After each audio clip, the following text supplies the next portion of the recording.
Thousands of demonstrators rallied outside the Thai parliament as it is debating to amend the constitution. Now, the parliament voted on Thursday to delay making a decision on whether it will amend the constitution. Anti-government protesters have been rallying for nearly about 2 months on the streets of Bangkok, and they are demanding for certain constitutional reforms to be brought in. The parliament, that is dominated by supporters of the ruling dispensation and also the royals, has opted to set up a committee to study the process of constitutional amendment before making any changes. The decision has also angered the opposition leaders and protesters, and over 1,000 protesters gathered outside the parliament to press forth with their reforms. They also are demanding for the removal of Prime Minister Prayut Chan-o-cha.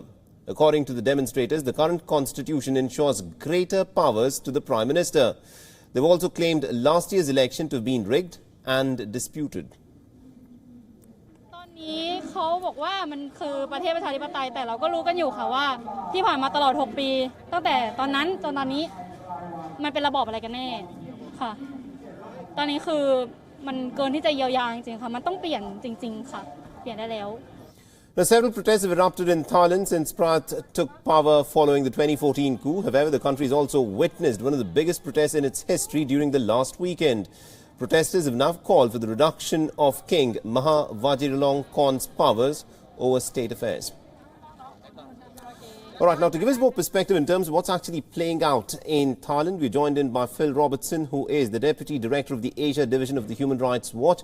Phil, let me begin by asking you this. What's actually unfolding in Thailand? How widespread are these protests? Well, these protests are certainly growing. They have widespread support, although, of course, it's difficult to say exactly, how pervasive that is. The demands are all about political reform, demanding that the current government resign, and also an end to rights abuses against protesters and others who are expressing their views, holding peaceful protests and the like. And also, we just witnessed, over the course of the last weekend where the protesters had set up a plaque stating that Thailand belongs to its people and not necessarily to the king. That plaque was removed, and also criticizing the king in Thailand invites a huge penalty. Now, most of these protests are student-driven. They want some of the powers of the king to be curtailed. How likely is it that they would be able to press forth with their demands? Well, they're going to continue to make those demands come hell or high water. The reality, however, is that it's not clear that the Thai political establishment is prepared to respond in a substantive way. It is quite clear that the current king, who is often not here in Thailand but lives most of his time in Germany, is become increasingly unpopular, and these demands, I think, have more and more support. Right now, today in Thailand, the hashtag Thai Republic is trending on Twitter. Mm-hmm. So, I think that there is really a very new wave of thought that is being sparked by these student protests. And I think that it reflects also some dissatisfaction, not only with the political establishment, but also the real failures of this political establishment to do something to alleviate the problems that people are facing because of the COVID-19 pandemic. As you know, Thailand is highly dependent on tourism. Mm-hmm. As much as 15 to 20% of the economy is dependent on tourists.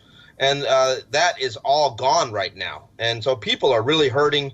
People are demanding answers, and the government really, frankly, is not providing them. Absolutely, indeed. That is an important point that you made, the manner in which the government has been able to respond to the COVID-19 crisis. The king has certain powers. He's also extremely unpopular. But also tell us a bit about the Prime Minister, Prayut Chan-o-cha, who seems to also be at the receiving end of these protests. The protesters state that his election was quite clearly rigged. To what extent are these demands likely to be, in many ways, incorporated by the ruling establishment, which is also at this point of time debating on constitutional reforms? Yes, well, I think that Prime Minister Prayut Chan-o-cha, it's important to remember that this was the military general that led the coup in 2014 and presided over a military dictatorship for a better part of 5 years here in Thailand. He then formed a political party. That political party won a significant number of votes in the last election in March 2019, but certainly not the majority.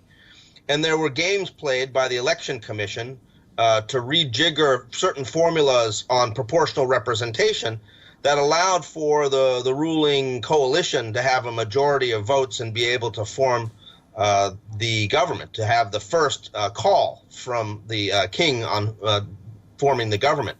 And there was a lot of dissatisfaction about that. And since then, one of the main opposition parties, the Future Forward Party, was dissolved on really bogus grounds, claiming that there was a loan given. And the same sort of loan that was done by other parties now has been dismissed by the Election Commission. So there's quite clearly a set of double standards playing out here. And those accompanied by rights abuses by the police and the military against protesters are getting people very, very angry. That's the situation that we're facing here now, is that people are increasingly unhappy with what is playing out, and that ultimately the government doesn't have any good answers. The parliament has just walked away from 6 proposed bills to amend the Constitution. They said that they need to study them again for another month.